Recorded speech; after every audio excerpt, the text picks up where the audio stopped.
எங்கள் ஊர் ஃபேமஸ் அதாங்க கோத்திரி ஃபேமஸான ஃபுட் ரெசிபி ஒன்று பார்த்துடலாமா. இதுக்கு பேர் வந்து காசுக்கொரை இல்லைன்னா கெனுசுக்கொரை.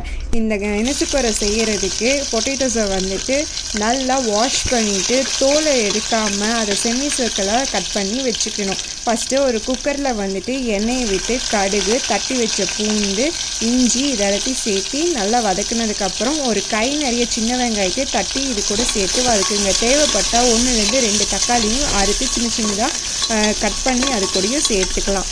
நான் இங்கே தக்காளி சேர்க்கலை. இப்போ நான் எல்ஜி பெருங்காயத்தூள் இதுக்கு தேவைக்கேற்ப நான் சேர்த்துக்கிறேன். பெருங்காயத்தூள் சேர்த்ததுக்கப்புறம் 1.5 டீஸ்பூன் நான் வந்துட்டு வீட்டு மிளகாய்த்தூளை சேர்த்துருக்கேன். வீட்டு மிளகாய்த்தூளை சேர்த்து அதை நல்லா பெரட்டி விட்டு அந்த எண்ணெயிலேயே அந்த மிளகாய்த்தூள் வந்துட்டு ஒரு மாதிரி கலர் சேஞ்ச் ஆகும். அந்த கலர் சேஞ்ச் ஆகிற ஸ்டேஜில் வந்துட்டு இப்போ நம்ம செமி சர்க்கிளாக வெட்டி வச்சுருக்கிற பொட்டேட்டோஸை அது கூட சேர்த்துக்கிறோம். நான் இங்கே 4 பொட்டேட்டோஸ் எடுத்திருக்கேன். அதுக்கு தகுந்த மாதிரி 1 டீஸ்பூன் காரத்தை நான் இங்கே சேர்த்துருக்கேன்.